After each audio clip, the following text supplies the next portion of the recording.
إن الحمد لله نحمده ونستعينه ونستغفره ونعوذ بالله من شرور أنفسنا ومن سيئات أعمالنا من يهده الله فلا مضل له ومن يضلل فلا هادي له وأشهد أن لا إله إلا الله وحده لا شريك له وأشهد أن محمدا عبده ورسوله أما بعد.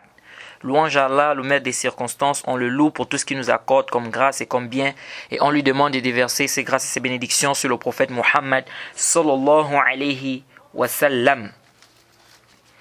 Chers frères, chères sœurs, nous sommes toujours dans le cadre de notre programme qui est Ad-Durar al-Bahiyya fil Masail al-Fiqhiyya, c'est-à-dire les perles magnifiques concernant les questions de jurisprudence de l'imam Mohammed ibn Ali al-Shawkani. Nous sommes dans le chapitre du djihad et nous allons vers la fin de ce chapitre, Inch'Allah. Alors, aujourd'hui nous entrons dans un nouveau fasl, c'est fasl al-Thalis Ahkam al-Sira wa Jasus wal-Hudna. Et le cours ici va donc commencer par quoi? Les normes des captifs et des espions et les normes à respecter ou à connaître concernant le pacte, c'est-à-dire l'armistice, c'est-à-dire le cessez de guerre. Alors, déjà pour parler des captifs, on avait déjà détaillé cela, que lorsqu'on attaque des mécréants, il y a des captifs. Ces captifs-là, l'imam a le choix, c'est-à-dire le chef musulman a le choix, soit de demander la rançon, soit de les tuer, soit de les prendre en esclavage. Alors, l'imam al-Shawkani ici dit « Wayajuz istirqaq al-Arab wa qatl al-Jasus » Il dit « Il est permis de prendre en esclavage les Arabes. » Il est permis de prendre en esclavage les Arabes. Alors, l'esclavage en islam n'a pas été aboli. Contrairement à ce qu'on entend les gens dire, il y a des gens aujourd'hui qui disent non, l'islam a aboli l'esclavage. On ne sait pas où ils ont eu ça. L'islam n'a pas aboli l'esclavage. Et dire que l'islam a aboli l'esclavage, ça c'est le djihad. Alors, ce qu'il faut plutôt dire, ou ce qu'on peut peut-être dire, c'est que l'esclavage que l'islam prône n'a rien à voir avec l'esclavage pratiqué par les Occidentaux. Voilà ce qu'il faut dire. C'est-à-dire que l'esclavage en islam, ça n'a rien à voir avec l'esclavage pratiqué par les Occidentaux. Mais dire que l'esclavage a été aboli, nous disons « haza khata ». C'est une erreur, l'esclavage existe toujours en islam. Si on attaque aujourd'hui les mécréants, on prend, n'est-ce pas, leurs femmes, on réussit à avoir le dessus sur, on prend leurs femmes, elles deviennent esclaves. Est-ce que vous suivez? Donc l'esclavage existe toujours en islam. Alors, mais ce qu'il faut rappeler aux gens, c'est quoi? C'est que l'islam a donné des comportements à adopter vis-à-vis des esclaves. Et ces comportements, nous allons les citer, Inch'Allah, de manière globale. Parce que ça, c'est tout un chapitre aussi dans l'islam. L'esclavage, l'affranchissement de l'esclave. Là-dedans, on vous parle des comportements, comment l'esclave, etc., comment se comporter, tout ça. Ça, c'est tout un chapitre. Bref. L'imam al-Shawkani dit quoi ici? Il dit Wayajuz istirqaq al-Arab wa qatl al-Jasus. Il est permis de prendre en esclavage des Arabes. Pourquoi l'imam al-Shawkani dit ça ici? Parce qu'il y a un khilaf des savants ici. Tous les savants sont unanimes que il est permis de prendre une personne qui n'est pas arabe comme esclave. Je reprends, il est permis de prendre une personne qui n'est pas arabe comme esclave. Mais les savants ont divergé sur l'arabe. Celui qui est arabe, est-ce que il peut être un esclave, oui ou non? Il y a une divergence des savants. Certains savants ont dit un arabe n'a pas le droit d'être esclave. Jaïd, un arabe n'a pas le droit d'être esclave. Et d'autres savants ont dit non. Un arabe, il a le droit d'être esclave, il peut être esclave parce qu'il est comme tous les autres êtres humains. Donc on peut le prendre aussi comme esclave. Et c'est la vie qui est juste. Ce qui est juste à Sahih al-Rajih, c'est quoi? C'est que l'arabe peut être un esclave. Pourquoi? Déjà parce que c'est venu dans le Sahih al-Bukhari que Aïcha avait une esclave Et le prophète lui a même demandé de libérer cet esclave. Et il a dit, Faïnaha min waladi Ismaïl. Elle fait partie des enfants d'Ismaïl. Et on sait très bien que les enfants, la descendance d'Ismaïl, ce sont des Arabes. Donc ce hadith dans le Bukhari prouve que des compagnons avaient des esclaves qui n'étaient pas qui étaient des Arabes. Et puis aussi, les textes, les nusus qui sont venus parler de l'esclavage, ça ne fait pas la différence entre un Arabe et celui qui n'est pas Arabe. Celui qui vient faire la différence entre un Arabe et celui qui n'est pas Arabe, il doit apporter quoi? Le dalil. Il doit apporter quoi? Le dalil. Et les savants qui ont fait la différence là, ils n'ont aucun texte, ils n'ont aucun dalil sarih, clair et authentique, sarih, sahih, qui prouve cela. Ils n'ont aucun texte authentique et clair qui vient justifier qu'un Arabe ne doit pas être esclave. Donc ce qui est juste, c'est qu'un Arabe peut être esclave. Jade. Alors je disais tantôt qu'il y a des comportements qu'on doit adopter vis-à-vis de l'esclave. Parmi les comportements, c'est que lorsqu'on a un esclave, on doit le vêtir. Comme nous-mêmes, on se vêtit. On doit le nourrir de la même manière que nous-mêmes, on mange, on se nourrit. On ne doit pas lui donner des charges qui sont au-dessus de ses capacités. Je dois prendre quelque chose qui pèse, qui est vraiment lourd, tu dis de transporter ça là. Le prophète Mohammed, dans plusieurs hadiths, il nous a donné des comportements, des adab, en disant qu'on doit quoi? On doit le vêtir, on doit le nourrir. Et on ne doit pas, n'est-ce pas, lui donner ou donner des charges qui sont au-dessus de ses capacités. Vous voyez? Et l'islam est même allé très loin. Et là, je vais peut-être vous surprendre. L'islam a même interdit de frapper l'esclave, au point où l'islam met comme expiation à celui qui frappe un esclave qu'il doit libérer cet esclave. Et jusqu'à ce qu'un jour un frère disait, il dit, mais je ne comprends pas. Finalement, il n'y a pas d'esclavage en islam.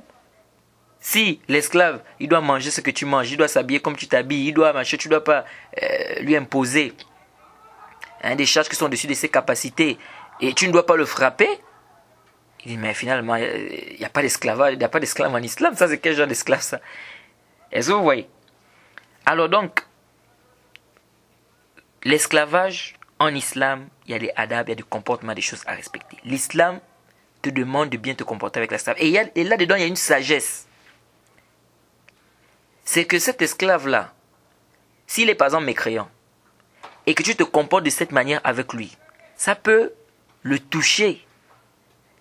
Il peut s'islamiser, il peut rentrer dans l'islam. Est-ce que vous voyez? Donc, on doit bien se comporter envers quoi? Envers les esclaves. Donc, je disais tantôt que l'islam est allé très loin. L'islam est allé même à dire que, ou bien interdit de frapper son esclave. Mais ici, il faut faire attention. Frapper son esclave ici, ce n'est pas ce qui est venu dans l'islam comme sentence. Parce que nous avons les peines. Vous savez que dans l'islam, il y a des peines capitales, il y a des crimes, il y a des peines réservées aux crimes, etc. Ça n'a rien à voir. Ça, si l'esclave a commis un truc que la législation demande, ou la législation a donné une sentence sur cela, on applique ça sur lui. Ça n'a pas de problème. C'est-à-dire si l'esclave, par exemple, fait le zina, il fait la fornication. Et si on applique sur lui, ça ne rentre pas dans ce cadre-là. Mais quelqu'un qui frappe son esclave en dehors de ça, parce que c'est venu dans le Sahihain, le hadith de Bukhari et Muslim, que le prophète Mohammed sallallahu alayhi wa sallam, le hadith d'Abu Hurayra radiyallahu anhu, anna nabiyya sallallahu alayhi wa sallam qal, idha zanat ama ahadikum falyujlidha. Le prophète Mohammed sallallahu alayhi wa sallam dit dans ce hadith, si l'esclave de l'un d'entre vous fait le zina, qu'il la fouette. La fornication, qu'il la fouette. C'est pourquoi on dit qu'il doit appliquer la sentence sur l'esclave. Vous savez que la sentence, en réalité, ça s'applique à qui? Et qui applique la sentence, pardon? C'est le chef musulman qui applique la sentence dans le pays. Est-ce que vous voyez? C'est pas tout le monde. Mais par contre, en ce qui concerne l'esclave, si ton esclave, tu as une esclave, par exemple, c'est une femme, elle fait la fornication, qui applique la sentence, c'est toi qui fouettes. C'est toi qui vas la fouetter, ce n'est pas le chef. Ce n'est pas le chef musulman. Parce qu'ils disent que le prophète ici a dit, si l'esclave de l'un d'entre vous fait la fornication, qu'il la fouette. Qu'il la fouette. Donc ça revient à qui? Ça revient à son maître. Est-ce que vous suivez? Donc, ça c'est une exception parce qu'à l'origine, la sentence, c'est le chef musulman qui applique la sentence. C'est pas ce qu'on voit aujourd'hui. Hein? Les gens aujourd'hui, ils ont décidé maintenant, tu vois dans un pays, quand on se lève un bon matin, on dit on applique la charia. On applique les sentences. On lapide les gens, on coupe les gens les mains, comme ce qui s'est passé à Daesh. Avec Daesh, l'État islamique, soi-disant, entre parenthèses, en Irak, ils ont pris certaines parties, certains territoires, et ils ont dit non, ils appliquent la charia. Ils ont commencé à lapider les gens, ils ont commencé à fouetter les gens, ils ont commencé à faire ceci ou cela. Tu vas regarder même cette personne-là, peut-être même les ablutions, on ne sait pas s'il sait même faire. Est-ce que vous voyez? Or, ce qui s'est passé au Mali, on va appliquer la charia. C'est comme ça qu'on applique la charia. C'est comme ça que le prophète Mohammed sallallahu alayhi wa sallam a fait pour appliquer la charia. Et vous voyez des gens, vous connaissez tout ce qui s'est passé en France avec l'attentat de Charlie Hebdo. C'est vrai, dessiner le prophète c'est haram, ça n'y a pas de doute. Se moquer du prophète c'est haram. D'ailleurs ce qu'ils ont fait c'est même grave, c'est du coufre sur le coufre. Parce qu'ils ne se sont pas seulement limités à dessiner le prophète, mais ils sont allés très loin. Ils ont fait une image, bon je vais dire, quand je dis dessiner le prophète, ça dit pour eux c'est ça le prophète. Hein, parce qu'ils n'ont pas la description du prophète. Et donc ils dessinent le prophète comme ça parce que c'est ce qui vient dans leur tête. Alors ils ont dessiné une image qu'ils ont attribuée au prophète et ils l'ont comment dessiné nu. Nu, hein.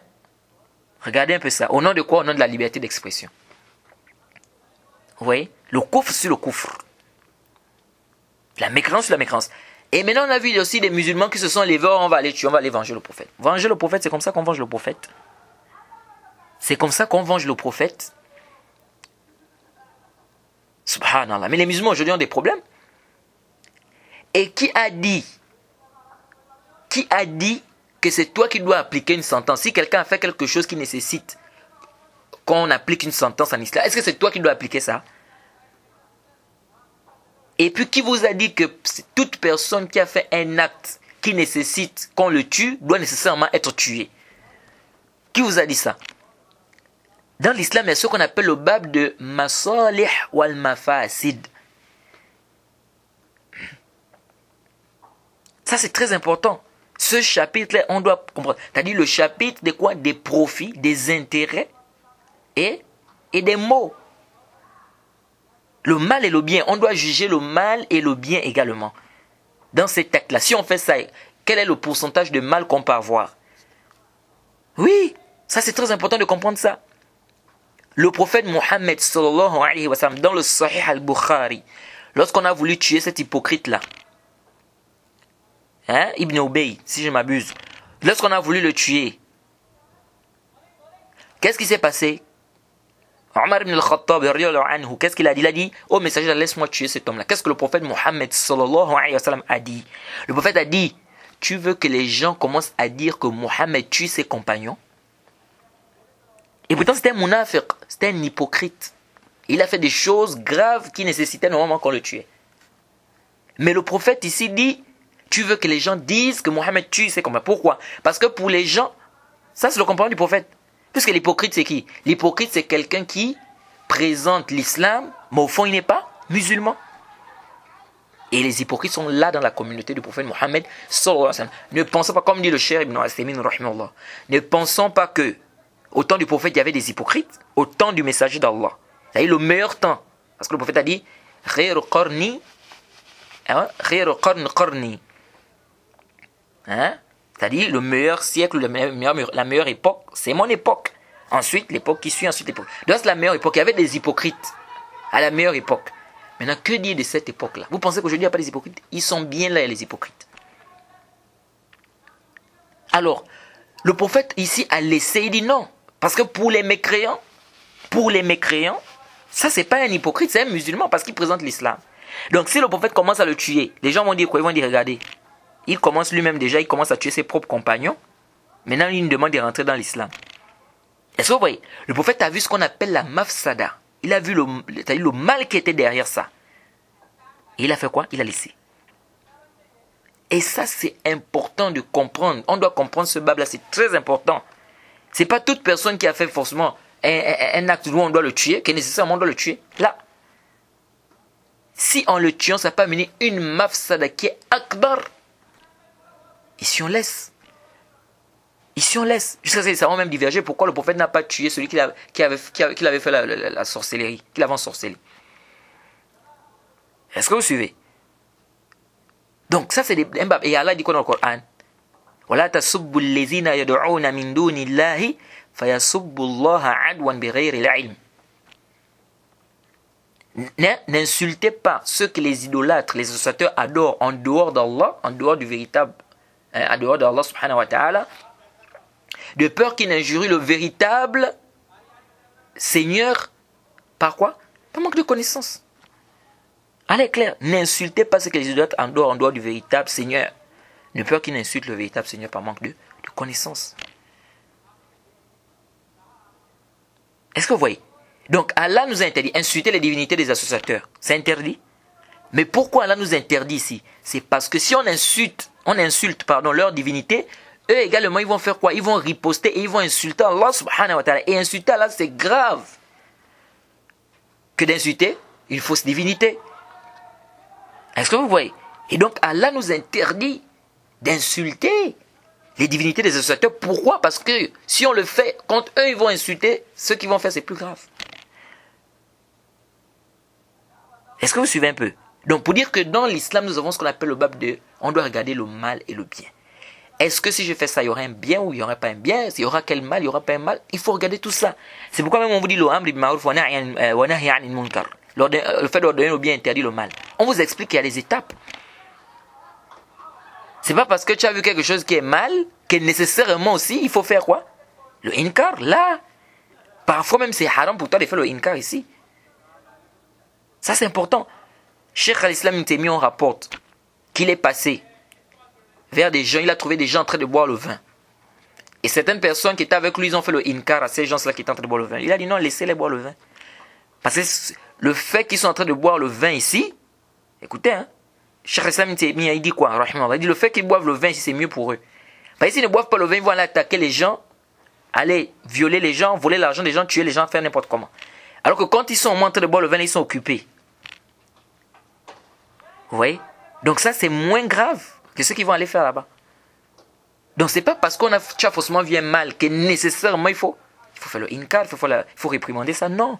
Il y a le bab des masalih, des mafasid qu'il faut voir. Alors, ils ont insulté le prophète, oui, mais maintenant est-ce que c'est à toi de venir appliquer de dire que tu vas venir appliquer la sentence de venir fouetter ou bien de venir tuer quelqu'un ici? C'est à toi de faire ça. Les sentences c'est réservé au chef musulman. C'est lui qui va déléguer quelqu'un, il dit bon toi, applique ça, applique ça, applique ça. Ce n'est pas toute personne qui se lève un bon matin qui décide d'appliquer les sentences.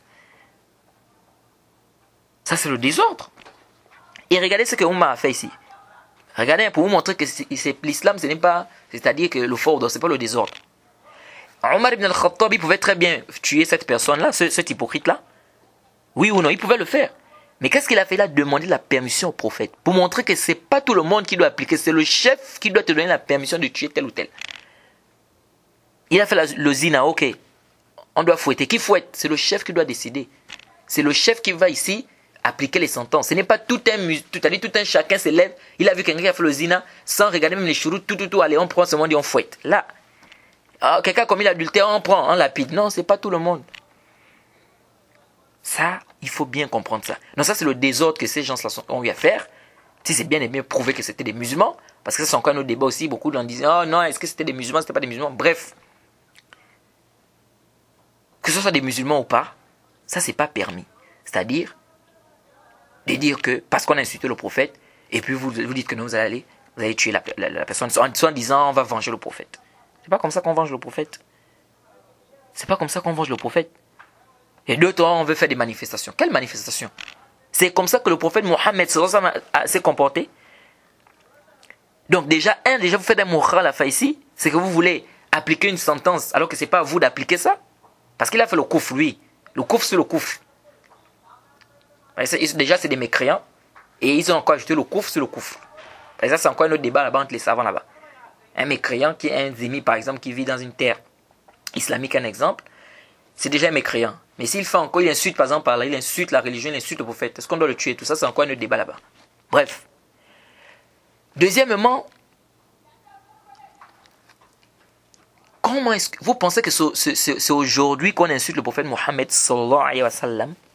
Vous pensez ça? Ah mais alors, les mécréants insultaient Allah. Lisez le Coran.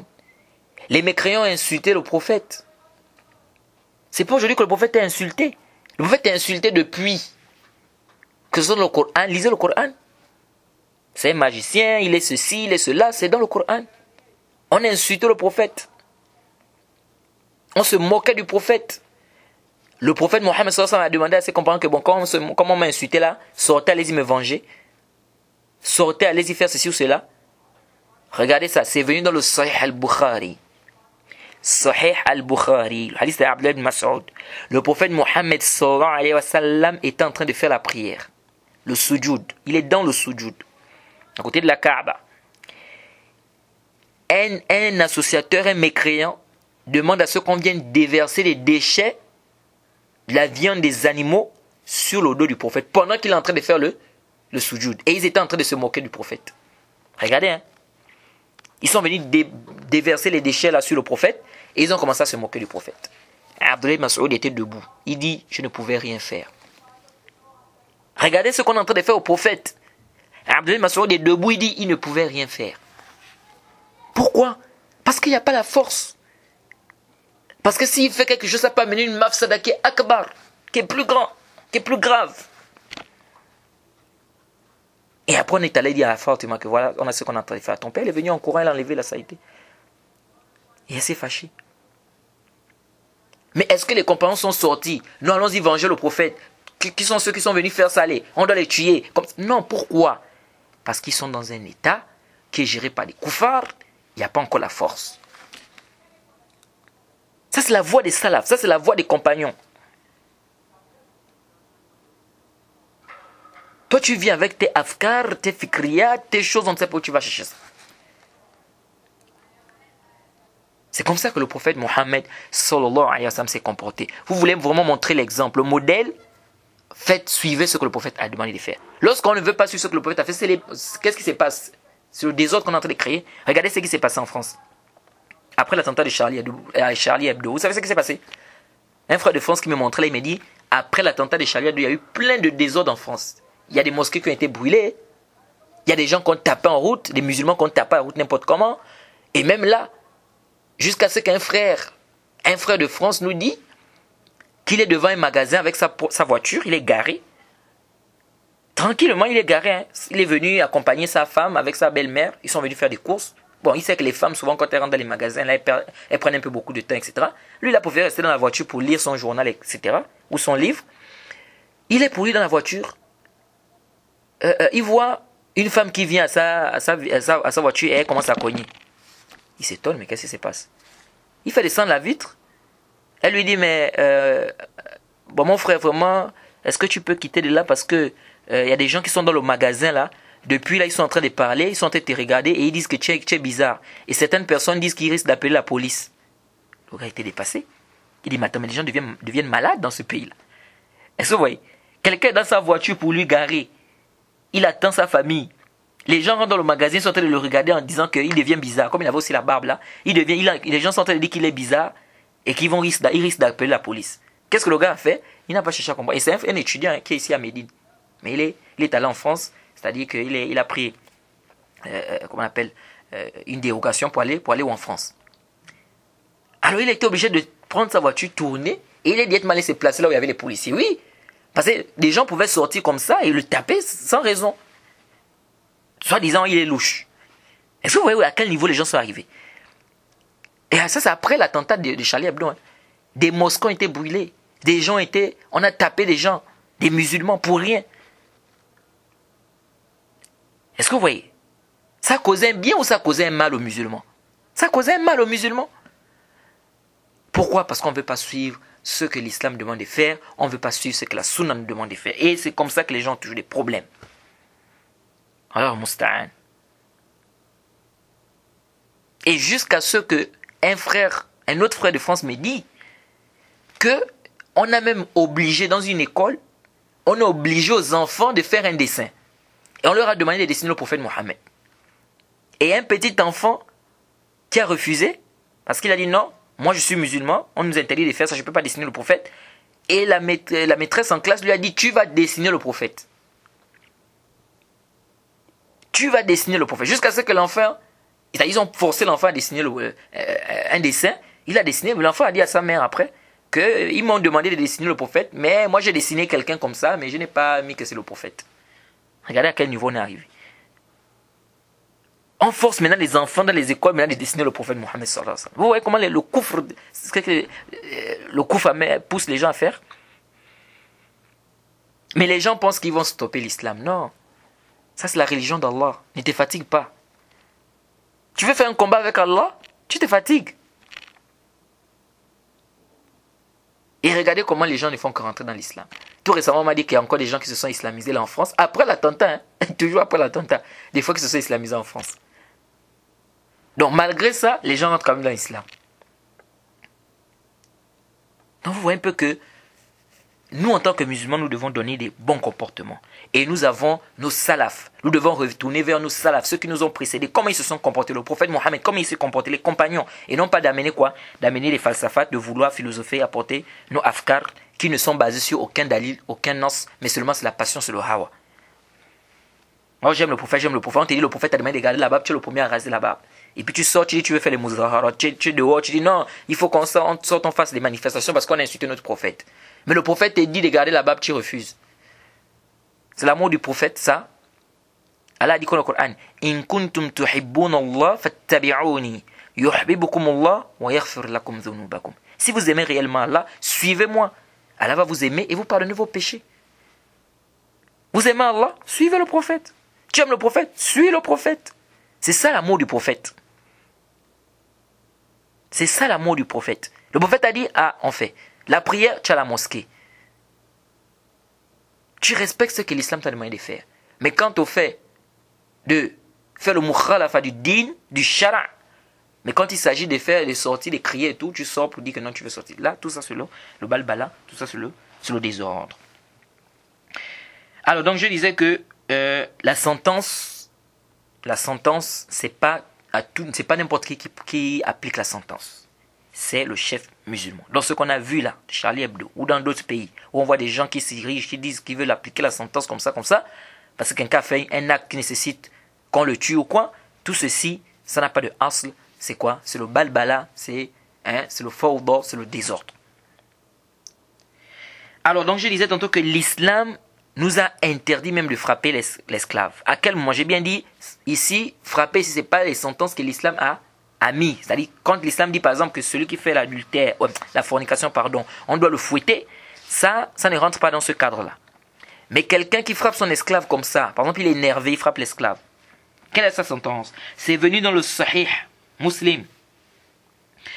Le hadith de Ibn Umar, radiallahu anhu, قال النبي صلى الله عليه وسلم من لطم مملوكه أو ضربه فكفارته أن يعتقه.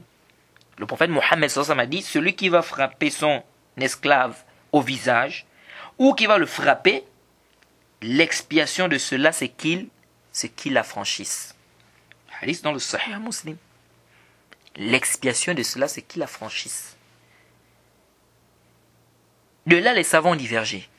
Est-ce que c'est obligatoire si quelqu'un a frappé son esclave? J'ai bien dit en dehors des sentences que l'islam a eu à donner. Est-ce que c'est obligatoire pour lui de libérer cet esclave? Oui ou non? Certains savants ont dit c'est obligatoire. Jade.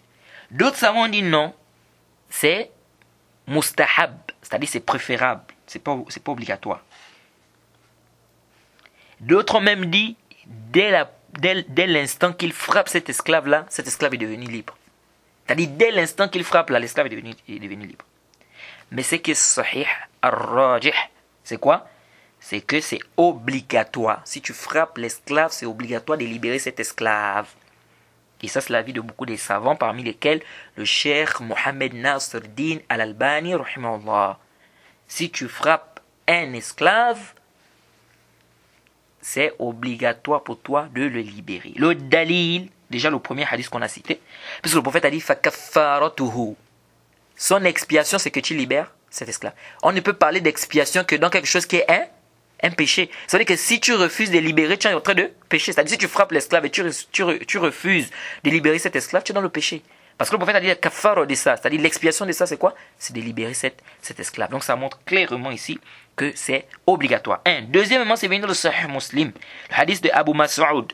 Il est en train de frapper un esclave. Et après, il a entendu une voix derrière lui. Il s'est retourné. Il a vu que c'était le prophète Mohammed sallallahu alayhi wa sallam. Et il a dit, cet esclave-là est libre. Et le prophète Mohammed sallallahu alayhi wa sallam a dit, Law lam taf'al, lamassatka an-nar. Le prophète Mohammed sallallahu alayhi wa sallam a dit, ou comme le Nabi sallallahu alayhi wa sallam, il a dit, si tu n'avais pas fait ça, tu devais être atteint de feu. Le feu devait te brûler ou tu devais entrer dans le feu. Le hadith dans le Sahih Muslim. Le prophète a dit quoi? Si tu n'avais pas fait ça, c'est-à-dire si tu n'avais pas libéré, parce qu'il a dit, il est libre. Le prophète a dit, si tu n'avais pas fait ça, tu devais aller dans le feu. Ça c'est un hadith qui est sarih, qui est clair, qui montre clairement que c'est un péché. Celui qui frappe son esclave et qui refuse de libérer, il est dans le péché. Ça montre que là, tu n'as pas le droit de frapper ton esclave. Le prophète dit clairement ici. Parce qu'il a dit, il est libre. Le prophète a dit, si tu n'avais pas fait ça, tu devais quoi? Tu devais être atteint de feu. Donc ça, c'est la vie qui est juste. Et quant au ijma' que l'imam Nawawi a eu à donner, parce que l'imam Nawawi, il dit qu'il y a ijma' que c'est mustahab. Là, il n'y a pas ijma'. Et les ijma'at de l'imam Nawawi, il faut faire attention. Quand l'imam Nawawi dit que c'est un consensus, souvent il faut faire attention parce que parfois l'imam Nawawi dit qu'il y a un ijma' alors qu'il n'y a pas un ijma'. C'est pourquoi vous allez voir que Ibn Hajar al-Asqalani, rahimahullah, beaucoup de fois, dans le Fath al-Bari, vous allez voir, il fait l'intiqad des ijma'at de l'imam Nawawi. C'est-à-dire l'imam Nawawi dit que quelque chose c'est-à-dire les savants sont tous mis d'accord, et tu vois Ibn Hajar qui vient qui dit non, il y a tel qui a contredit, il y a tel qui a contredit, il y a tel qui a contredit, il y a tel qui a contredit. Donc ça c'est pas un ijma'. Maintenant ceux qui ont dit que c'est mustahab, ils se sont appuyés sur quoi? Ils se sont appuyés sur un autre hadith qui est venu dans le Sahih Muslim aussi. Que anna rajulan latama ammatahu, c'est-à-dire un homme il a frappé son esclave au visage. ثم جاء إلى رسول الله صلى الله عليه وسلم فقال النبي صلى الله عليه وسلم اعتقها فقال يا رسول الله ليس لنا خادم غيرها فقال رسول الله صلى الله عليه وسلم فاستمتع بها فإذا استغنيتم فاعتقوها. Hadith rapporté par l'imam Muslim. Ils sont venus voir le prophète. Ils ont dit au prophète que mais oh messager d'Allah, c'est-à-dire celui qui a fini il a frappé son esclave au visage. Ensuite ils sont venus voir le messager. Le prophète a dit de libérer cet esclave. Jade. Et ils ont dit oh messager d'Allah, nous n'avons pas d'autre esclave sauf cet esclave là. Et le prophète a dit profitez ou vous pouvez jouir de cet esclave. Lorsque vous allez vous dispenser de cet esclave, libérez-la. Hadith authentique. Ils ont dit voilà, le prophète ici leur a dit fastamti' biha. Le prophète a dit ici profite de cet esclave. Il lui a dit profite de cet esclave. Ça montre ici quoi? Ça montre que c'est pas wajib de libérer. Et le Cheikh Al-Albani rahimahullah dit ça c'est pas un dalil qui vient prouver que ce n'est pas wajib de libérer. Comment ça? Déjà dans le hadith le prophète a dit i'tiqha, libère-la. C'est déjà ici un ordre et l'ordre implique l'obligation, ça c'est un. Deuxièmement, le prophète leur a demandé de rester avec cet esclave. Pourquoi? C'est parce qu'ils ont dit qu'ils n'ont plus d'autres esclaves et qu'ils en avaient besoin. C'est pourquoi le prophète leur a dit que vous pouvez jouir de cet esclave, mais lorsque vous allez vous dispenser, libérez l'esclave. C'est pourquoi beaucoup de savants, qu'est-ce qu'ils ont dit? Ils ont dit, il est obligatoire, si tu frappes ton esclave, de libérer ton esclave, sauf si tu as vraiment besoin de cet esclave, ou bien si c'est ton seul esclave. Ou c'est ta seule esclave. Ici, là, tu gardes. Mais dans le cas échéant, non, tu dois libérer cet esclave. Jade, parce que quoi? Parce que les textes ici sont plus que clairs sur la question.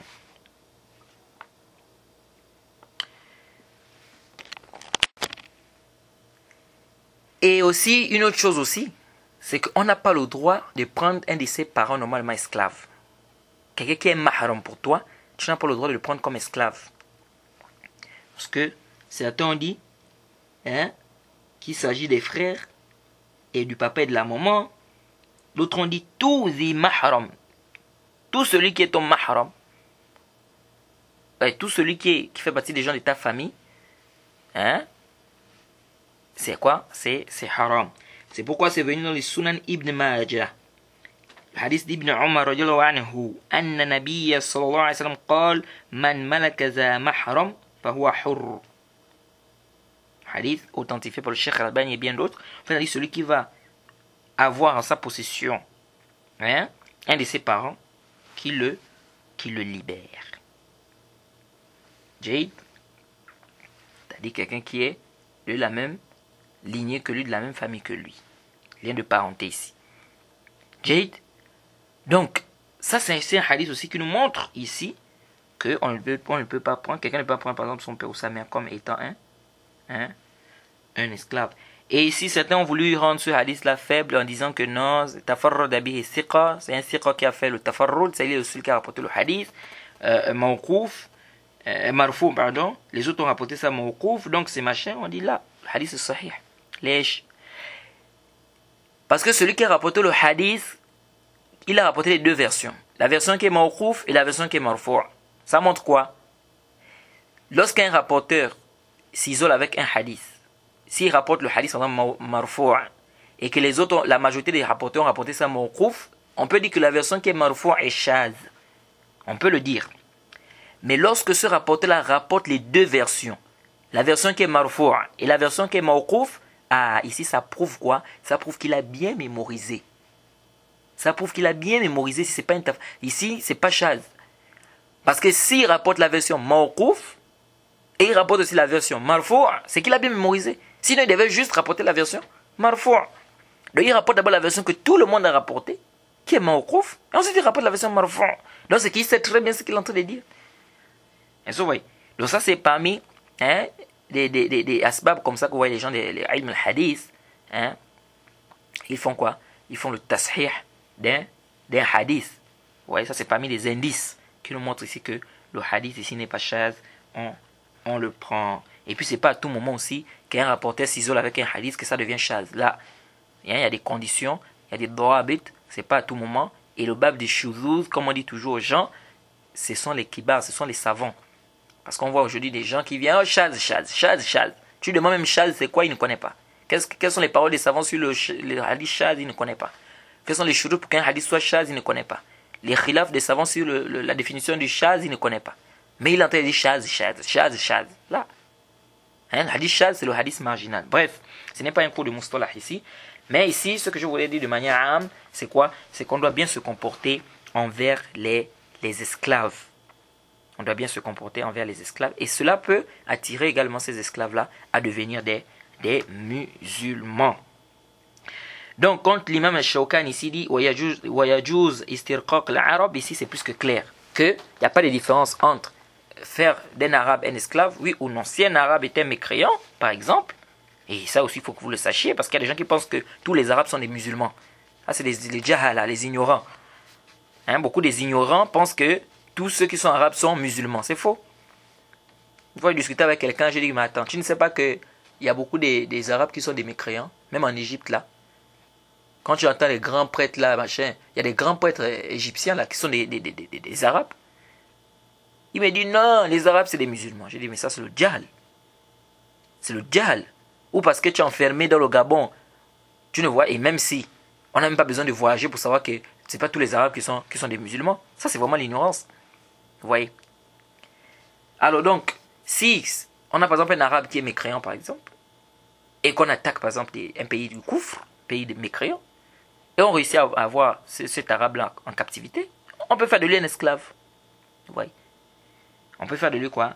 Un esclave. Jade. Ensuite, l'imam Shawkani dit waqat le jasus. Le fait de tuer l'espion. On a déjà parlé sur l'espionnage. De manière, on a dit que l'espionnage c'est haram en islam. Le prophète Mohammed sallallahu alayhi wa sallam a dit wala tajassasu. Ne vous espionnez pas les uns envers les autres, c'est interdit. Un musulman n'espionne pas un autre musulman. On a dit ce que l'on voit les gens faire aujourd'hui. Espionner les gens de la sunna. On voit des musulmans qui viennent espionner les gens de la sunna. Est-ce qu'ils sont en train de parler du chef? Est-ce qu'ils sont en train de parler du pouvoir? Est-ce qu'ils sont en train de parler de la démocratie? Est-ce qu'ils sont en train de parler de la franc-maçonnerie? Est-ce qu'ils sont en train... Donc on vient pour essayer d'espionner les gens. Tout ça là c'est la yajouz, haram. C'est interdit. Et on a rappelé que, mais il est permis à un musulman d'espionner des mécréants. En cas de guerre, par exemple, qu'on peut envoyer, un État musulman, ils peuvent envoyer des espions musulmans dans un pays du Koufr. Et on a aussi dit que ce n'est pas ce qu'on voit aujourd'hui, où les gens abusent. Quelqu'un va maintenant dans les pays du Koufr, il rase la barbe, il boit maintenant le vin, il fait le zina, il porte maintenant les noms c'est-à-dire des noms bizarres. Soit disant, oh, on m'a envoyé, je suis espion. Et à Djouz, c'est permis de faire l'espionnage. Donc, je suis venu faire l'espionnage. Là. Donc, c'est venu dans le Sahih al-Bukhari. Le hadith de Hatib. Il a écrit aux associateurs de la Mecque, en leur disant que le prophète Mohammed sallallahu alayhi wa sallam viendra vous combattre tel jour ou tel jour. Il leur a donné l'information, c'est-à-dire le plan du prophète Mohammed sallallahu alayhi wa sallam sur les mécréants. Et c'était un musulman Hatib. C'est un compagnon du prophète Mohammed sallallahu alayhi wa sallam. Alors lorsque les compagnons ont appris, le prophète a appris la nouvelle, ils ont demandé à ce qu'il a écrit, c'est-à-dire le papier qu'il a eu à écrire, que ça soit vraiment prouvé, qu'on arrive à lire, à trouver ce papier-là. Alors les compagnons se sont dépêchés de trouver ce papier, ils ont retrouvé, etc. Et il est venu vers le prophète Mohammed sallallahu alayhi wa sallam. Omar ibn al-Khattab était là et il a dit au messager d'Allah, ô messager d'Allah, laisse-moi, je veux couper la tête de cet hypocrite. Et vous savez que Omar ibn al-Khattab, il ne blaguait pas. Il a dit, laisse-moi, je veux couper la tête de cet hypocrite. Et le prophète Mohammed sallallahu alayhi wa sallam a dit non. Il a demandé à Hatib, qu'est-ce qui t'a poussé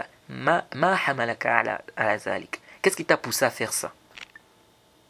Et Hatib a dit, ô messager d'Allah, je ne l'ai pas fait par apostasie, c'est-à-dire je n'ai pas fait ça parce que je suis sorti de l'islam, parce que je ne veux plus l'islam. Non, il dit parce que j'avais ma famille là-bas à la Mecque, et donc il n'y avait personne pour protéger ma famille, donc j'avais cette compassion-là pour ma famille, c'est pourquoi j'ai donné l'annonce pour qu'il puisse avoir quelqu'un pour protéger ma famille, n'est-ce pas, lorsque il y aura quoi, le combat.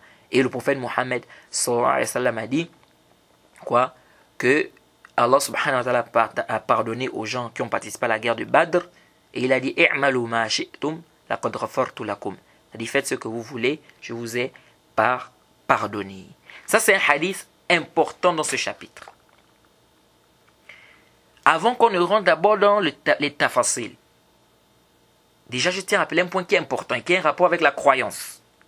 C'est que les actes de mécréance sont de deux types. Ou les actes, on peut les diviser en deux.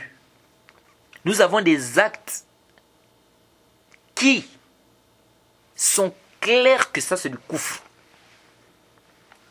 Il y a des actes qui sont clairs que ça c'est du koufr. C'est-à-dire l'acte là en lui-même c'est un acte de koufr. Et nous avons des actes qui yahtamil ou tahtamil. C'est-à-dire on peut comprendre que c'est du koufr comme on peut comprendre que ce n'est pas du koufr. Donc il y a des hypothèses ici. Nous avons deux types d'actes. Donc, les actes qui sont par exemple clairs que ça c'est du koufr, par exemple, le fait qu'une personne insulte Allah subhanahu wa ta'ala, ça c'est du koufr, la mécréance claire, où il insulte Allah, il insulte le messager, il insulte le din, ça c'est le koufr. Et ça c'est clair que c'est du koufr. On n'a pas dit non mais peut-être là. C'est pourquoi quand on a posé la question au cheikh Rabi' ibn Hadi al-Madkhali hafizahullah, on lui a demandé que quelqu'un qui insulte Allah ou insulte la religion et il est ignorant du hukm, quelle est sa sentence? Il dit ça c'est un kafir, c'est un mécréant. Il dit parce que ça c'est quelque chose qui est connu, ma'loum min ad-din bid-darura. C'est quelque chose qui s'impose, c'est-à-dire c'est quelque chose qui s'installe ici ou qui se veut être un impératif. Ma'loum min ad-din bid-darura. Est-ce que vous suivez? Donc, il a dit ça c'est un kafir parce que ça c'est connu que on doit vénérer Allah subhanahu wa ta'ala. C'est connu qu'on ne doit pas insulter Allah. C'est-à-dire même le mécréant, même un kafir, il sait qu'il ne doit pas insulter Allah. Il dit non oui, même sa propre divinité, il sait qu'il ne doit pas insulter sa divinité même qu'il adore là. Et ça c'est un truc qui est connu. Donc quelqu'un qui insulte Allah, ça c'est le koufr. Comment on va dire non c'est l'ignorance? Ça c'est connu, c'est-à-dire que ça on n'a même pas besoin de beaucoup de débats pour ça. Dit que non il a insulté Allah par ignorance. Là, jusqu'à ce qu'on a même posé la question au cheikh Rabi', hafizahullah. imam al-Sunnah, al-Allam, al-Faqih, al-Muhaddith, grand savant reconnu. On lui a posé la question. Ya Cheikh, maintenant s'il insulte Allah et il est en colère, c'est-à-dire à cause de la colère, il insulte Allah. Vous savez ce que le Cheikh Rabi' a dit, Hafizahullah? Il dit, il n'a trouvé qu'Allah subhanahu wa ta'ala pour insulter. Hein? Donc la seule chose qu'il a trouvé pour insulter, c'est Allah. Et ici je profite à rappeler que on peut dire qu'Allah est une chose. Parce qu'il y a des gens qui peuvent peut-être s'étonner. Mais comment ça, et comment il dit non la chose? Non, on peut dire qu'Allah est une chose. Oui, Allah lui-même l'a dit dans le Coran. Ayyu shay'in akbar shahada. Qu'est-ce qu'Allah dit? Ça, Allah. Donc ça, c'est clair. Même si il y a certains qui ont dit, comme l'imam Bayhaqi, que shay'un, ça fait partie des asma d'Allah, mais ça, c'est pas sahih. Ça fait partie des asma d'Allah. Bref, le Cheikh Rabi', il a dit quelque chose qui m'a vraiment, quand je lisais ça, vraiment, j'ai riais, et à chaque fois que je pense à ça, ça m'amuse. Il dit, attends, il n'a trouvé qu'Allah subhanahu wa ta'ala a insulté lorsqu'il est en colère. Il y a les juifs qui sont là, il y a les chrétiens qui sont là, hein? Il y a des associateurs qui sont là, il y a des athées qui sont là. Donc lui, la seule personne qu'il a trouvé à insulter dans son état de colère, c'est Allah. Donc tous ces mouchirikoun là, ces associateurs là, il ne pouvait pas les insulter dans son état de colère. Mais c'est Allah seulement qui l'a trouvé. Est-ce que vous voyez? Bref, donc il y a des actes comme ça, quand tu poses ça, ça c'est du koufr. C'est pourquoi Cheikh al-Islam Ibn Taymiyyah, et ça c'est une erreur que beaucoup de gens font, parce qu'il y a des gens qui pensent que le koufr c'est seulement, il faut forcément que ça te touche le cœur. Non, il y a des actes qui en eux-mêmes montrent que c'est du koufr. Quelqu'un peut sortir dans l'islam à travers un acte, quelqu'un peut sortir dans l'islam à travers des conceptions, quelqu'un peut sortir dans l'islam à travers des paroles. Ça c'est important. Le Cheikh al-Islam Ibn Taymiyyah a dit quoi? Dans son livre Sarim al-Masloul, ala Shatim al-Rasoul. Il dit, quelqu'un qui prend le mushaf, il prend le Coran, il balance aux toilettes. On dit, tu sais que c'est le Coran? Oui, je sais que c'est le Coran, il balance aux toilettes. Kafir. Ou bien quelqu'un qui tue un prophète. C'est un mécréant. On dit, tu sais que c'est un prophète? Oui, je sais que c'est un prophète, mais je le tue. Et je crois en lui. On dit là, anta kafir. Ça c'est le kufr, kafir. C'est pourquoi c'est même venu dans le Musnad de l'imam Ahmed. Le prophète Mohammed avait envoyé ses compagnons aller tuer quelqu'un qui a fait les noces avec la femme de son père. Et c'est dans le Musnad de l'imam Ahmed, le Cheikh Albani et bien d'autres. De là, certains savants ont dit, il y a des actes qui prouvent clairement que la personne a fait le kufr. Sans même encore dire non, on va d'abord voir son intention, qu'est-ce qu'il a pensé quand il disait ça là. Pourquoi? Regardez, Intabé. Ici, le prophète a demandé qu'on le tue et qu'on prenne le butin de lui. Ça prouve qu'il était mécréant. Mais qu'est-ce qui prouve qu'il était mécréant? Parce que, ici, il a fait quoi? Il a fait les noces avec la femme de son père. Donc, c'est-à-dire, il a fait un mariage avec la femme de son père. S'il avait juste sorti, ou bien s'il avait juste eu des rapports avec la femme de son père, est-ce que ça devait avoir la même sentence que celui qui fait le mariage avec la femme de son père? Non. Pourquoi?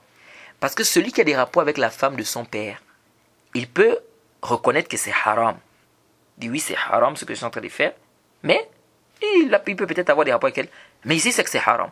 Par contre, celui qui fait le mariage avec la femme de son père, ça montre qu'il est tombé dans ce qu'on appelle al-istihlal. C'est-à-dire le fait de rendre quelque chose qu'elle a rendu haram, toi tu rends ça halal. Ça c'est le kufr. Rendre quelque chose qu'elle a rendu haram, toi tu viens rendre ça halal, c'est le kufr. Est-ce que vous suivez? Et regardez ici. Lorsqu'il a fait le mariage avec la femme de son père, le fait qu'il fasse le mariage avec la femme de son père, ça prouve quoi? Ça prouve qu'il a rendu la halal. Pourquoi? Parce que s'il savait que c'était haram, il ne devait pas se marier avec la femme de son père. Donc s'il fait le mariage, c'est pourquoi? C'est parce qu'il croit qu'en faisant le mariage, cette femme-là deviendra quoi? Halal pour lui. Donc par conséquent, il a rendu cet acte-là halal. Je ne sais pas si vous suivez.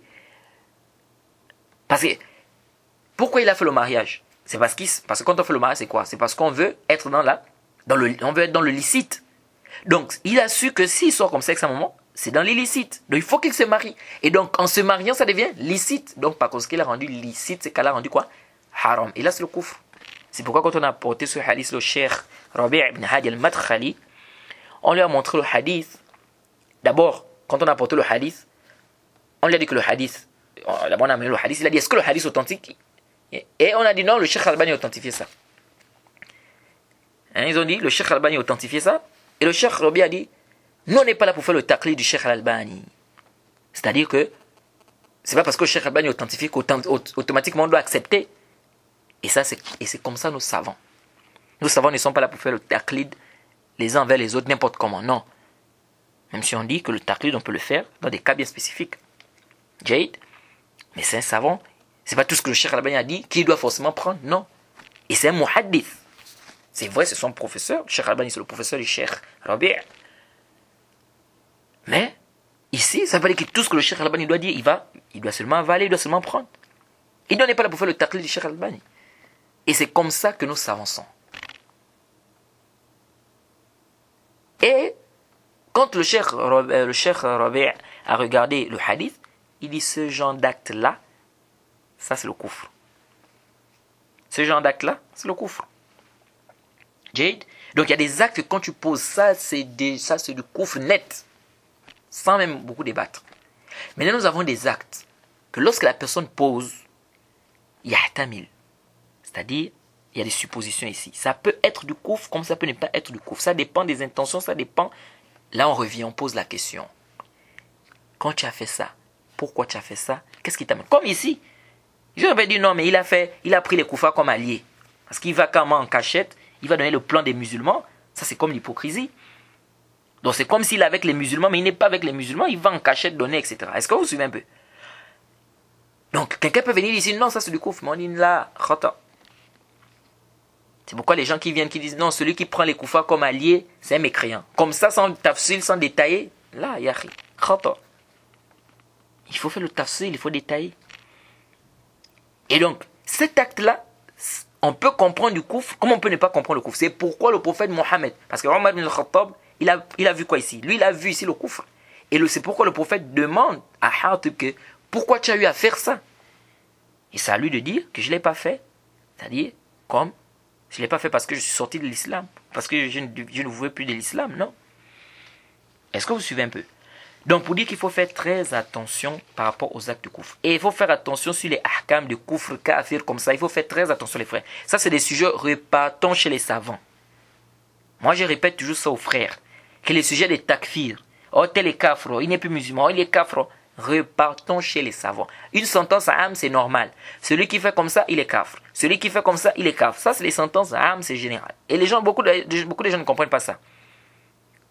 Des sentences générales comme ça. Tel qui a fait comme ça, kafr. Tel qui a fait comme ça, kafr. Mais maintenant, venir appliquer ça sur Fulan, tu dis Ibrahim est kafr, Mohamed est kafr, Ishaq est kafr. Ah, là, c'est autre chose. Là, c'est autre chose. Ça, c'est des masaïls qu'on doit retourner vers les kibars, retournons vers les savants. C'est pas comme quelqu'un là une fois, il vient et me dit non. Vraiment, les gens ont des problèmes. Hein? Il dit tel est kafr. Je dis oh, tel est kafr, comment? Oh, il a fait tel. Je lui dis bon, tu peux me donner les shuruts du takfir? Quelles sont les conditions avant de dire que quelqu'un soit kafr? Ah, mais si tu veux les conditions, tu viens chez moi et je vais te donner les conditions. Je dis mais subhanallah. Pour me donner les conditions du takfir, je dois forcément venir chez toi. Mais dis-moi si tu connais ou si tu ne connais pas les conditions. Tu peux me dire que non, si tu veux les conditions du takfir, viens chez moi. Comment ça? Donc pour que tu me donnes les conditions du takfir, il faut que je vienne d'abord chez toi. Ça c'est échaz. Donc les gens ne connaissent même pas les conditions du takfir. Mais tu les vois, takfir, oh, kafr, oh, tel kafr. Oh. On doit apprendre le din. On doit apprendre notre religion. Alors, je reviens sur la question de l'espion, rapidement. L'espion, il peut avoir trois situations. Soit c'est un espion musulman, soit c'est un espion mécréant, et l'espion mécréant, on peut le diviser en deux. Ou même en trois. Soit c'est un espion mécréant, mais qui est zimmi. Zimmi, c'est-à-dire que c'est un juif ou un chrétien, par exemple, qui donne la capitation. On a déjà parlé de ça. Ou il est musta'man, c'est-à-dire c'est un mécréant, mais qu'on a donné la sécurité. Ou bien il est harbi, c'est-à-dire c'est un mécréant mais qui combat les musulmans. Jade. Alors, On va commencer par l'espion musulman. Les savants ont divergé sur l'espion musulman. Est-ce qu'on doit le tuer, oui ou non? Un musulman qui espionne, il espionne pour les koufars. Est-ce qu'on doit le tuer, oui ou non? Certains disent un ijma sur le fait que l'espion musulman ne le tue pas. Mais ça, c'est pas sahih. Il n'y a pas d'ijma sur ça. C'est un khilaf. La majorité des savants, ils ont dit on ne tue pas un espion musulman. Jade. D'autres ont dit on le tue. Son sang devient halal. D'autres ont dit non. Son problème revient au chef musulman. C'est le chef musulman qui va voir ce qui est mieux. S'il voit qu'il y a un intérêt à le tuer, il le tue. S'il voit qu'il n'y a pas d'intérêt, il ne le fait pas. Donc, l'affaire revient à qui? Au chef musulman. Ça, c'est l'avis de l'imam Malik et de l'imam Ibn Qayyim al-Jawziyya, rahimahullah. Et l'imam al-Shafi'i, rahimahullah, et bien d'autres, ils ont dit, on ne tue pas l'espion musulman. Jade.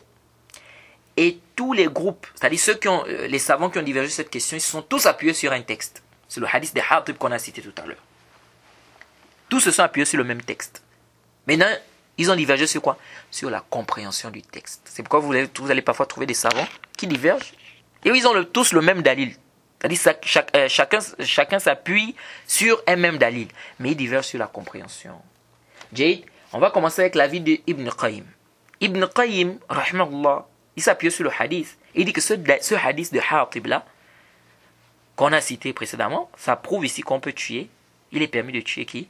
De tuer l'espion. Pourquoi? Il dit parce que Omar ibn al-Khattab, qu'est-ce qu'il a dit? Il a dit Da'ni adrib unuqa hadha al-munafiq.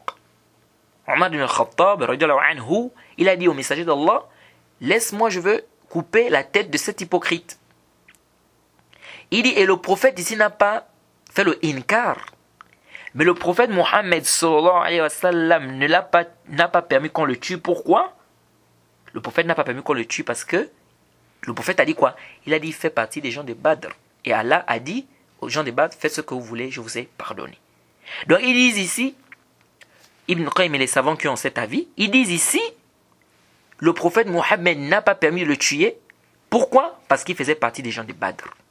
Alors si le fait qu'il soit musulman empêchait qu'on le tue, le prophète devait donner la cause. Il devait dire que c'est parce qu'il est musulman. Le prophète dit non, ne le tue pas, il est croyant. Est-ce que vous voyez? Le prophète devait dire non, ne le tue pas, il est croyant. Mais le fait que le prophète ne donne pas cette cause-là, ça veut dire que la cause, c'est pas ici parce qu'il est musulman, c'est pas ça la cause. La cause, c'est parce qu'il faisait partie des gens de Badr. Donc ça montre qu'un espion musulman, on peut le tuer. Mais sauf que lui, le prophète ne l'a pas tué ici. Pourquoi? C'est parce qu'il faisait partie des gens qui ont participé à la guerre de Badr. Jade, est-ce que vous voyez un peu comment ils se sont à argumenter? Ils disent, et ce qui prouve que, parce que cet avis, ça c'est ceux qui ont dit que, ici l'affaire revient aux musulmans. Au chef musulman, pardon. C'est le chef musulman qui va voir ce qui est mieux. S'il voit qu'il y a un intérêt à le tuer, il le tue. Ils disent alors, ce qui nous prouve que l'affaire revient au chef musulman, c'est le chef musulman qui va décider ce qui est mieux. Ils ont dit c'est parce que ici, le prophète Mohammed sallallahu alayhi wa sallam pardon, le prophète Mohammed ici ne l'a pas tué. Et il a dit pourquoi? Parce qu'il faisait partie des gens de Badr. Ils disent donc ça prouve ici que l'affaire doit retourner au chef musulman. C'est à lui de voir ce qui est mieux. Jade. Et d'autres savants ont dit non. Ils ont dit l'espion musulman, on ne le tue pas. Et ça c'est l'avis qui est juste. As-sahih ar-rajih hatman wa jazman, c'est qu'un espion musulman, on ne le tue pas. Tant que son espionnage là n'est pas prouvé que c'est du koufr. On ne le tue pas. Et l'imam Shafi'i, il est de cet avis qu'on ne tue pas un espion musulman. Il dit pourquoi? Il dit parce que le prophète ne l'a pas tué ici. Le prophète n'a pas tué Hatib.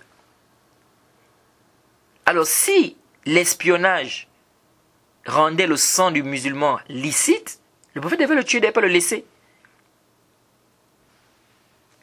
Donc la majorité des savants, ils ont dit quoi? Ils ont dit, on ne doit pas tuer un espion musulman. Et c'est l'avis qui est juste.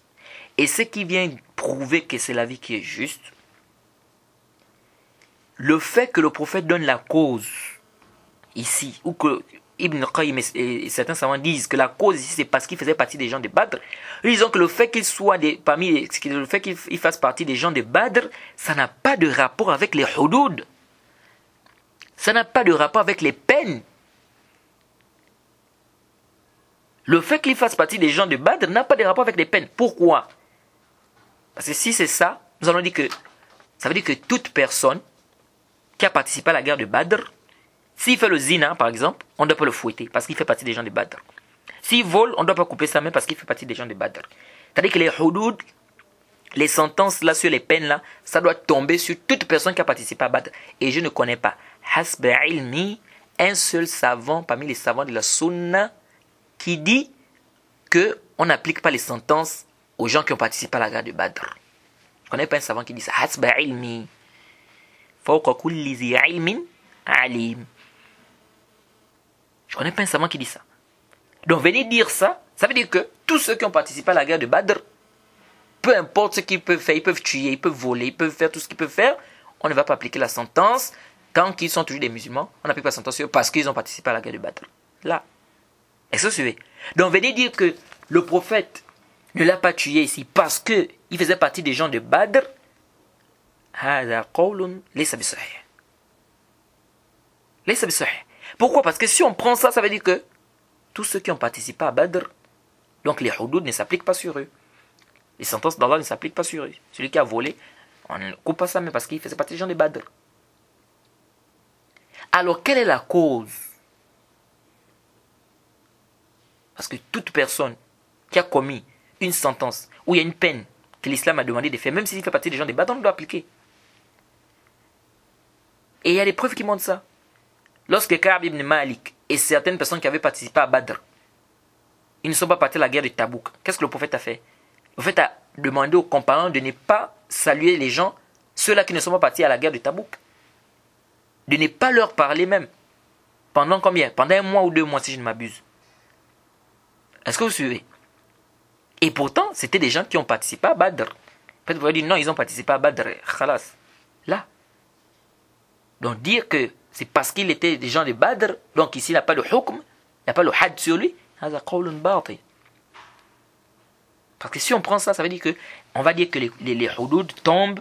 On ne doit pas appliquer les hudud sur les gens qui ont participé ou les gens qui étaient à Badr. Et ça, je ne connais aucun savant qui le dit.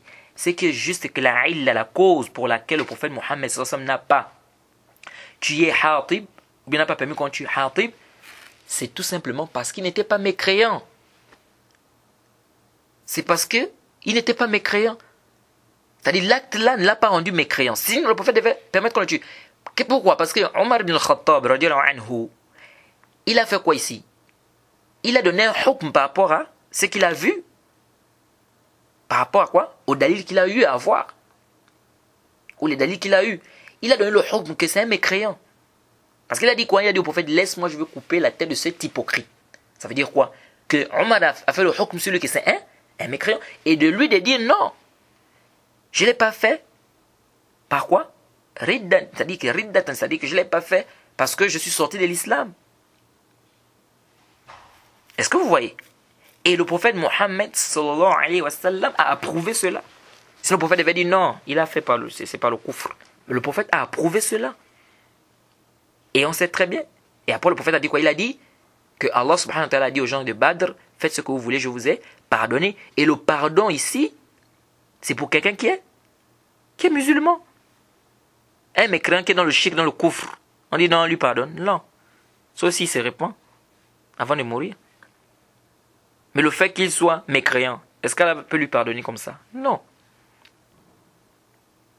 Est-ce que vous voyez? Sauf s'il rentre dans l'islam, ou bien il se repent, etc. Donc, la cause ici, pourquoi le prophète n'a pas tué Hatib, c'est pas parce que il était, comment dirais-je, ce n'est pas parce que, ici là, c'est pas parce qu'il faisait partie des gens de Badr. Mais c'est plutôt parce que l'acte qu'il a eu à poser ne l'a pas fait sortir de l'islam.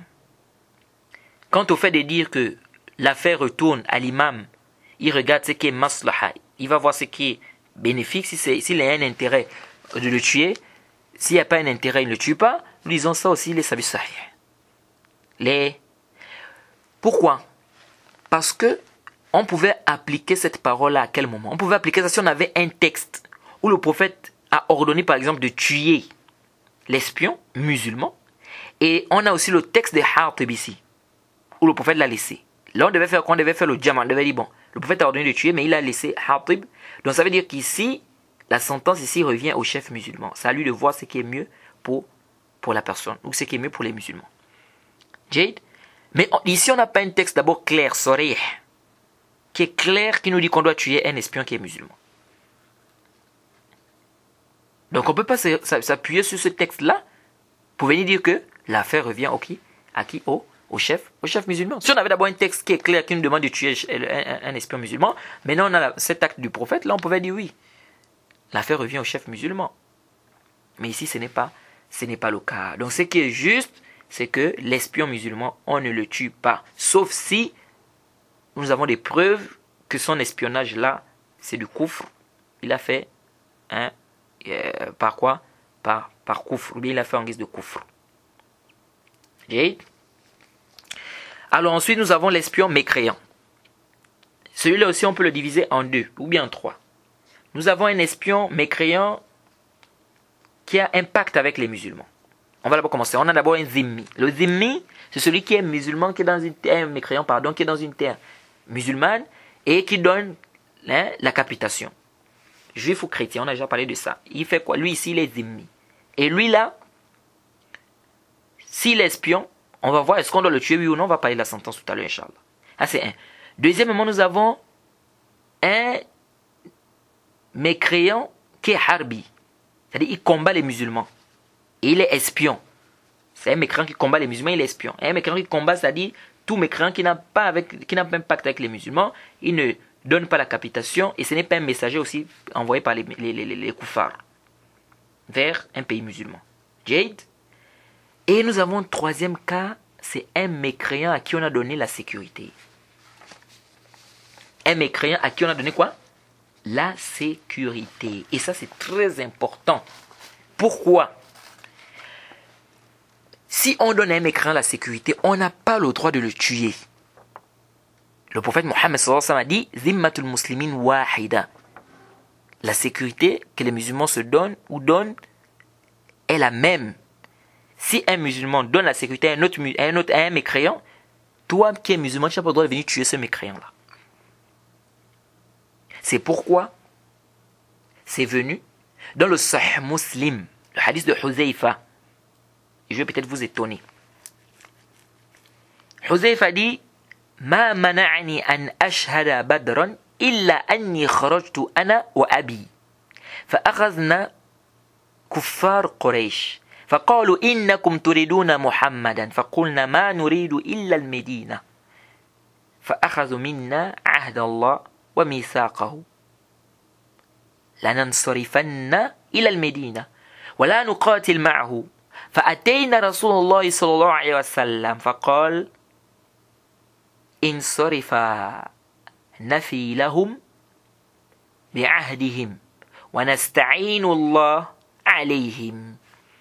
Joseph a dit quelque chose, rien ne m'a empêché d'assister à la guerre de Badr, sauf que nous avons rencontré, c'est-à-dire en route vers la Médine, on a rencontré des associateurs qui nous ont bloqués. Et ils nous ont dit, vous voulez aller chez le prophète Mohammed. On a dit non, on veut partir à Médine. On veut partir à Médine. Et les mécréants leur ont dit, vous allez à Médine, mais on va faire un pacte avec vous. C'est quoi? C'est que vous ne devez pas combattre avec le prophète Mohammed. Et ils sont venus voir le prophète. Huzaifa est venu. Ils sont venus voir le prophète Mohammed sallam. Et le prophète Mohammed leur a dit, respectez le pacte que vous avez conclu avec eux. Nous, on va s'aider d'Allah. C'est-à-dire, Allah va nous aider. Jade, le prophète a demandé de respecter le pacte. Et Huzaifa n'a pas participé à la guerre de Badr. Et vous savez que la guerre de Badr, les musulmans étaient à combien? On dit à peu près 300. Le nombre était plus petit par rapport au nombre de mécréants. Dans certains coups, on dit que les mécréants étaient à 1000. Les musulmans étaient à 300. Mais alhamdoulilah, les musulmans ont même gagné cette guerre. Est-ce que vous voyez? Donc, ici, là, bien que le prophète, les musulmans sont en petite quantité, Les mécréants sont en grande quantité. Mais malgré ça, le prophète dit quand même à Huzaifa de respecter le pacte là, donc il ne doit pas combattre avec le prophète. Et donc Huzaifa n'a pas combattu avec le prophète. Regardez, hein. Et c'est venu dans le Coran, dans la sourate Anfal. Sourate Anfal, c'est la sourate 8 du Coran. Allah subhanahu wa ta'ala dit: وَالَّذِينَ آمَنُوا وَلَمْ يُهَاجِرُوا مَا لَكُمْ مِنْ وَلَايَتِهِمْ مِنْ شَيْءٍ حَتَّى يُهَاجِرُوا وَإِنِ اسْتَنْصَرُوكُمْ فِي الدِّينِ فَعَلَيْكُمُ النَّصْرُ إِلَّا عَلَى قَوْمٍ بَيْنَكُمْ وَبَيْنَهُمْ مِيثَاقٌ وَاللَّهُ بِمَا تَعْمَلُونَ بَصِيرٌ. Allah dit dans le Coran, sourate 8 au verset 72, je vais peut-être vous étonner: quant à ceux qui ont cru et n'ont pas émigré, vous ne serez pas liés à eux jusqu'à ce qu'ils émigrent. Et s'ils vous demandent secours au nom de la religion, à vous alors de leur porter secours, mais pas contre un peuple auquel vous êtes liés par un pacte. Et Allah observe bien ce que vous œuvrez. Ici, là, Allah est plus que clair. Les savants disent, si un pays musulman, ils ont un pacte avec un autre pays, ou bien avec un pays du Koufr, par exemple, comme on va voir, parce que c'est permis, il est permis à un pays musulman de faire un pacte avec les pays du Koufr. Ils ont par exemple un traité de paix entre eux et le pays du Koufr là, un traité de paix qui ne doit pas les attaquer, et que ce pays du Koufr là, ils vont attaquer un autre pays musulman. Allah dit ici quoi? Que si ce pays musulman là demande votre secours, demande votre aide, vous devez les secourir. C'est-à-dire, l'autre pays musulman là, qui a conclu le pacte avec le pays du Koufr là, ils peuvent les secourir. Mais Allah a donné une condition ici. Il dit, on peut les secourir, mais il dit sauf, intabi. Il dit quoi ici? Mais pas contre un peuple auquel vous êtes liés par un pacte. Donc on peut les secourir, mais on ne peut pas les secourir contre un peuple, avec lequel on a un pacte. Ça veut dire quoi? Ça veut dire que si on a conclu un pacte avec un pays du Koufr, c'est-à-dire un pays musulman, ils ont conclu un pacte avec un pays du Koufr. Et ce pays du Koufr là, ils vont attaquer un autre pays musulman. Et que ce pays musulman qu'on attaque là demande de l'aide du pays musulman qui a fait le pacte avec le pays du Koufr. Ici là, le pays là ces musulmans ne peuvent pas venir secourir ces musulmans là. C'est-à-dire les autres musulmans qui demandent secours. Pourquoi? Parce que les musulmans là ont conclu le pacte avec le pays du Koufr. Je ne sais pas si vous saisissez. On dit non, on ne peut pas vraiment vous demander de l'aide. C'est notre. C'est-à-dire que notre devoir c'est de vous aider. Mais ici on ne peut pas vous aider. Pourquoi? Parce qu'on a conclu un pacte avec eux. Qu'on ne doit pas les attaquer. Donc ici on ne peut pas venir vous aider. Ça c'est le Coran qui dit ici. Allah dit, vous devez les secourir. Il dit, mais pas contre un peuple auquel vous avez été lié par un pacte. Vous voyez combien de fois l'islam met en avant le fait de respecter le pacte? Il faut respecter le pacte. Et c'est pas ce que les gens font aujourd'hui. Les gens qui viennent raconter n'importe quoi. Si on a fait un pacte avec un pays musulman, avec un pays du Koufr, il y a des gens qui font le takfir, excommunier les gens. Il faut excommunier les gens. Alors ils ont apostasié, c'est le Koufr. Oh, comment c'est le Koufr? Oh, comment ils peuvent faire des pactes avec des mécréants? Ya jahil, ta'allam dinak. Ça c'est l'ignorance. Et c'est venu dans les Sunan Abi Daoud que Muawiyah, il a fait un traité, Salaha Muawiyah al-Rum. فجعل يسير في بلادهم قبل أن ينقضي العهد فإذا رجل على فرس يقول الله أكبر وفاء لا غدرا فقال معاوية من هذا؟ قالوا عمرو بن عبسة فسأله فقال ما هذا الذي تقول؟ فقال إني سمعت رسول الله صلى الله عليه وسلم يقول من كان بينه وبين قوم عهد فلا يحلن عقدة ولا يشدنها حتى ينقضي أمدها أو ينبذ إليهم على السواء. Muawiyah, il a fait un traité de paix avec les Roms. Alors avant que le traité de paix ne termine, il s'était déjà préparé pour les attaquer. C'est-à-dire, il ne les a pas encore attaqués, mais il se prépare déjà que quand le traité de paix va terminer, je vais les attaquer. Et en partant, voilà quelqu'un qui vient là-bas qui crie Allahu Akbar. Wafa an la khadr. C'est-à-dire, respecter le respect du pacte et non pas la trahison. Et moi, il a dit, mais c'est qui c'est celui-là? On a dit non, c'est Amr ibn Abbas, c'est un compagnon du prophète. Et moi, il lui a posé la question. Tu dis quoi? Qu'est-ce que tu dis? Qu'est-ce que tu es en train de dire là? Il a dit, j'ai entendu le messager de Allah dire, celui qui a un pacte avec un peuple, qu'il ne se prépare même pas, qu'il n'attaque pas jusqu'à ce que la durée du pacte soit écoulée, ou qu'il annonce clairement qu'il a rompu le pacte. Parce qu'on a déjà vu qu'Allah dit dans le Coran, wa imma takhafanna min qawmin khiyana fanbiz ilayhi ma'ala sawa, que si par exemple il y a un pacte, on a un pacte avec un pays du Kufr, n'est-ce pas? Il n'est pas permis pour nous d'attaquer ce pays du Kufr là comme ça, non, de rompre le pacte là. Sauf si on craint d'eux une trahison. Alors Allah dit quoi dans le Coran? Qu'alors ici on doit donner, on leur doit informer, on peut les attaquer, mais à condition qu'on leur dise clairement qu'on doit les attaquer. On leur dit qu'on va vous attaquer, on a rompu le pacte. Bien évidemment, avec des chouroutes, comme on a dit, il faut qu'il y ait des Corans et tout qui indiquent clairement que peut-être ils peuvent trahir le pacte, etc. etc. Regardez ici, hein. Ce qui nous intéresse dans le hadith, c'est quoi? C'est que ici, le compagnon a dit quoi? Il dit même se préparer, il n'a même pas encore attaqué, même se préparer ici. Il doit attendre que la durée termine. Si on a dit que le pacte, le traité de paix entre nous et entre vous et nous, c'est 3 ans, les 3 ans doivent s'écrouler. Avant qu'on ne puisse faire quoi? Avant qu'on ne puisse attaquer. Ça c'est important. Alors c'est venu au Sahih al-Bukhari. L'imam Bukhari a mis un chapitre, il a dit Bab al-Jasus, le chapitre de l'espion. Bab al-Jasus al-Harbi, c'est-à-dire l'espion qui combat les musulmans. Donc un mécréant qui combat les musulmans. Puis il a cité le hadith de Salama ibn Aqwa, que Rajulun aynun lil mushrikin, c'est-à-dire un espion parmi les associateurs, il est venu, il est venu s'asseoir avec les compagnons du prophète. Il est venu, il a parlé avec eux, puis il s'est levé, il est parti. Et le prophète Mohammed a dit, allez-y le chercher, tuez-le. Alors ça c'est un dalil qui est clair, qui montre quoi? Qu'on peut tuer un espion mécréant. Et ça c'est ijma, c'est un consensus des savants. Qu'un espion mécréant, un mécréant qui vient espionner les musulmans, on peut l'attraper et le tuer. Yadjou, c'est permis.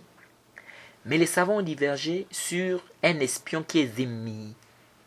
C'est-à-dire, comme on a dit, c'est-à-dire un mécréant mais qui vit en terre islamique et qui donne, par exemple, la capitation, la jizya. Ou bien un espion qu'on a donné la sécurité parmi les mécréants. C'est-à-dire, c'est un mécréant qu'on a donné la sécurité, mais il est espion. Est-ce que ici, on doit le tuer du fait qu'il soit espion? Parce que si on a donné la sécurité, c'est il doit avoir la sécurité jusqu'à ce qu'il retourne dans son pays. Alors, ici, là, il y a une divergence. Les gens ont déjà vu que donner la sécurité, c'est tout musulman peut donner la sécurité à un mécréant.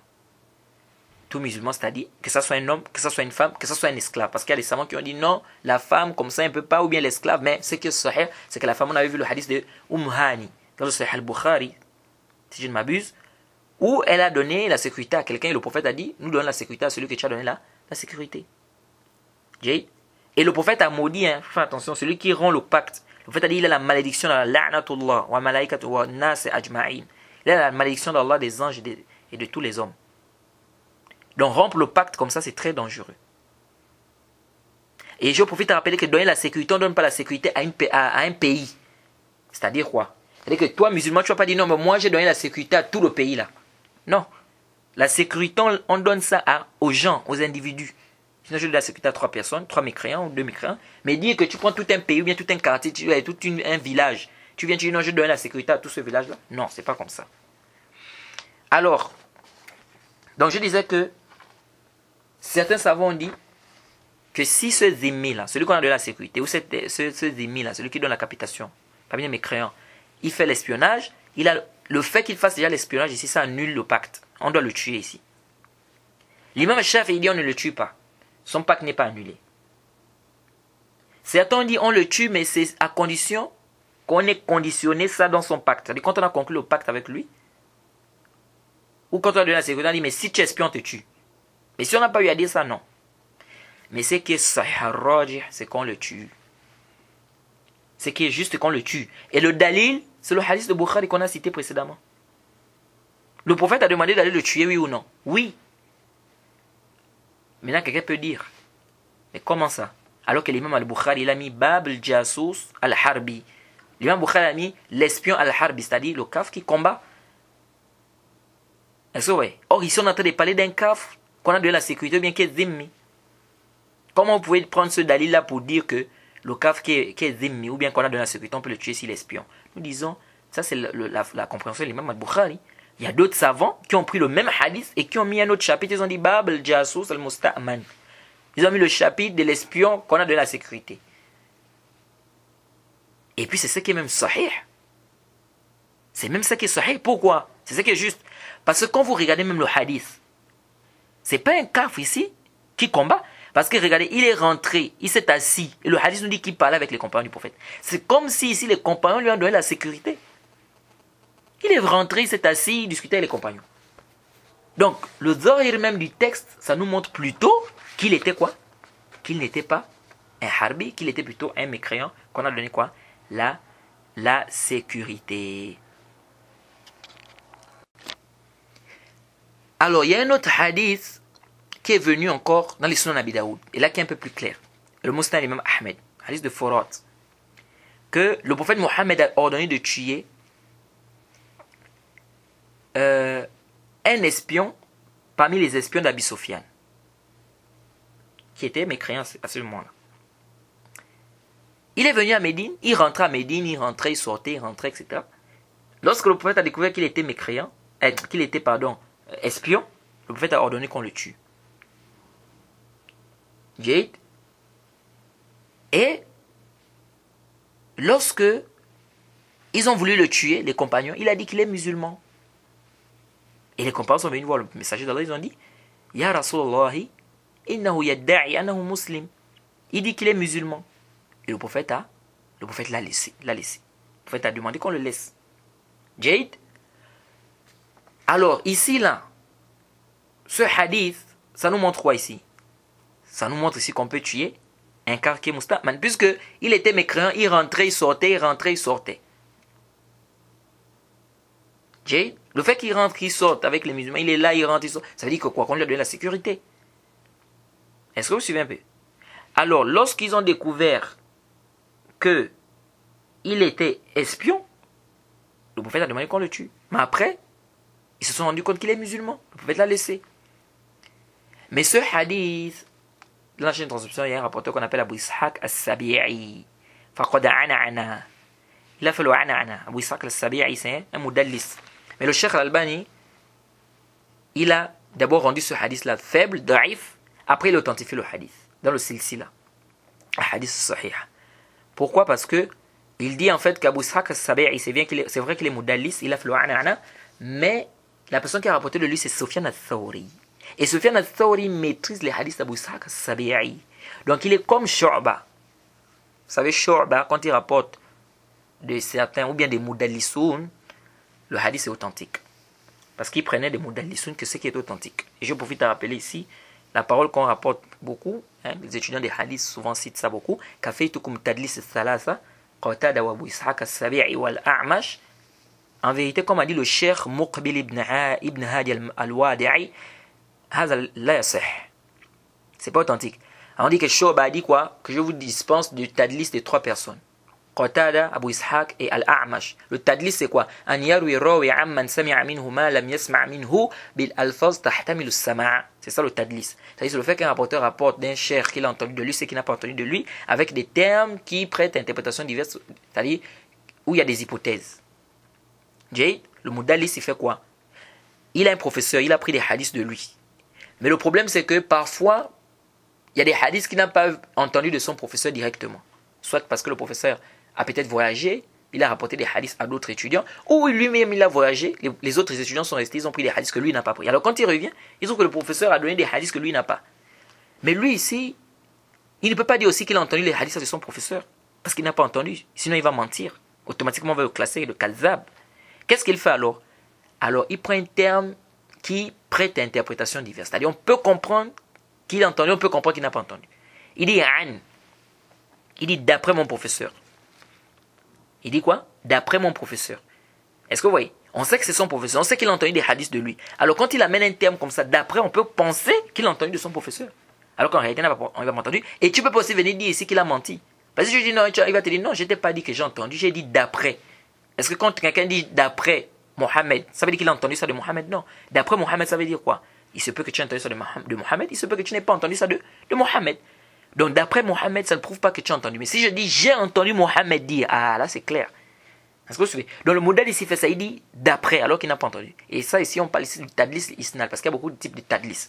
Tadlis shuyur, tadlis buldan, tadlis l'atf, tadlis sukuti, tadlis isnad comme on dit ici. Beaucoup de types de tadlis. Bref, ce qui nous intéresse ici, c'est ce type de tadlis, c'est que le tadlis c'est l'isnad. Jade? Alors le modèle, quand il vient dans la chaîne de transmission, en vérité, la chaîne de transmission est daif. Bien évidemment, les modèlistes aussi, ils ont des degrés. Comme a dit Ibn Hajar, il a regroupé les modalisun en 5 tabaqa, c'est-à-dire en 5 catégories. Et il a écrit un bon livre, si je me souviens bien du titre, Ma'rifatu Ahli Taqdis Al-Mawsifina Bit-Tadlis. Si je ne m'abuse, c'est ça le titre du livre, si je ne m'abuse. Jade. Donc, Ibn Hajar, il a mis les modalisun en 5 catégories. Donc, il y a ceux qui sont au premier degré, la première catégorie, deuxième catégorie, ceux-là on peut accepter leur tadlis. Mais il y en a qui sont déjà à la troisième catégorie, quatrième catégorie, cinquième, là, ici, il faut qu'ils disent clairement, j'ai entendu, sinon le hadith est daif. Donc, Ishaq al-Sabi'i, il n'a pas dit, j'ai entendu, il a dit, Ain. Donc ici, normalement, le hadith est daif, jusqu'à ce qu'ils disent clairement qu'il a entendu. Mais le Cheikh Al-Albani a authentifié en disant que c'est Sufyan al-Thawri qui a rapporté, et Sufyan al-Thawri, c'est celui qui maîtrise plus les hadiths d'Abu Ishaq al-Sabi'i. Donc, on peut le mettre au même niveau que Shu'ba. Ça fait une nazar. Parce que Shu'ba, c'est vrai que la version que je vous ai dit là, c'est-à-dire cette version où on dit café tout comme tadlis salas. C'est-à-dire je vous dispense de tadlis de 3 personnes. C'est-à-dire quand Shu'ba rapporte de ces 3-là, même s'ils disent le hadith authentique, pourquoi? Parce qu'ils ne prenaient d'eux que les hadiths qu'ils ont entendus de leur professeur. Donc ici, vous allez voir que certains savants, ou beaucoup de gens citent souvent cette parole-là, de Shu'ba. Mais en réalité, c'est pas sahih. C'est pourquoi le cher Muqbil disait que ça, c'est pas sahih. Mais comme a dit l'imam Ahmed et bien d'autres, par l'istiqra, quand on a un peu regardé les hadiths que Shu'ba rapporte des moudalissoun, on s'est rendu compte que Shu'ba ne rapporte des moudalissoun que des hadiths qu'ils ont entendus de leur professeur. Et donc, de ce fait, quand Shu'ba rapporte des moudallis, le hadith est authentique. Pas seulement les 3 là, mais les moudalissoun de manière générale. Et quant à ce texte-là, qui dit café tout comme tadlis, ça c'est vrai qu'on écoute ça beaucoup, mais en réalité, là, c'est parce que la chaîne de transmission, il y a un rapporteur qui est Majhoul, Ibn Tahir, il n'est pas connu. Donc ça, c'est pas sahih. Bref. Donc je reviens ici pour dire que cette parole du Cheikh Al-Albani fait une nazar. Ça nécessite une réflexion. Pourquoi? Parce que, est-ce que le fait qu'un rapporteur maîtrise les hadiths de quelqu'un, ça veut dire ici que les hadiths qu'il va rapporter en tant que moudallis, s'il rapporte de lui, on doit prendre? Non. Il maîtrise, c'est vrai. Mais est-ce que Shu'ba, est-ce que Sufyan al-Thawri a dit ici qu'il ne prend de Abu Ishaq al-Sabi'i que les hadiths qu'il a dit qu'il a entendu de son professeur? Sufyan al-Thawri n'a pas dit ça. Et puis, ici, Shu'ba, lui, ne prenait, quand on a fait l'istiqra, c'est-à-dire que les savants ont fait l'istiqra, ils se sont rendus compte que Shu'ba ne prenait les hadiths de moudalissun que ceux qu'ils ont entendus de leur professeur. Mais est-ce que ça c'est prouvé pour Sufyan al-Thawri? Et puis, est-ce que Sufyan al-Thawri a dit qu'il ne prend les hadiths que les hadiths d'Abu Ishaq al-Sabi'i que les hadiths qu'il a entendus de son professeur? Ça nécessite un bahth. Ça nécessite un bahth. C'est pourquoi vraiment, sur l'authenticité de ce hadith, vraiment, fi qalbi fi shay. Vraiment, je ne penche pas, je ne suis pas tout à fait d'avis du Cheikh Al-Albani sur l'authenticité de ce hadith. Sauf si, je dis bien sauf si, il a été prouvé que Sufyan al-Thawri, il a dit qu'il ne prend d'Abu Ishaq al-Sabi'i que des hadiths authentiques. Mais hasba ilmi des richesses que j'ai eu à faire, vraiment, je n'ai pas encore lu cela. Donc, l'authenticité de ce hadith-là, fihi nazar. Même si c'est un hadith quand même qui est quand même clair sur la question. Parce qu'ici, c'était un espion, un mécréant. Et il faisait les va-et-vient jusqu'à ce que le prophète a ordonné de le tuer parce qu'on a su que c'était un espion. Et il a dit qu'il est musulman. Jade. Donc, je pense que voilà un peu ce qu'on peut retenir dans cette partie-là de notre cours. Donc, Inch'Allah, on va s'arrêter par ici. Et le cours prochain, on va continuer, n'est-ce pas, pour pouvoir, Inch'Allah, terminer. Peut-être, il nous reste peut-être 1 ou 2 cours, on va terminer le chapitre 2 du djihad. On demande qu'Allah nous aide, qu'Allah nous facilite, qu'Allah nous donne la compréhension de la religion. Wa subhanaka Allahumma bihamdika ashhadu an la ilaha illa anta astaghfiruka wa atubu ilayk. Assalamu alaikum wa rahmatullahi wa barakatuh.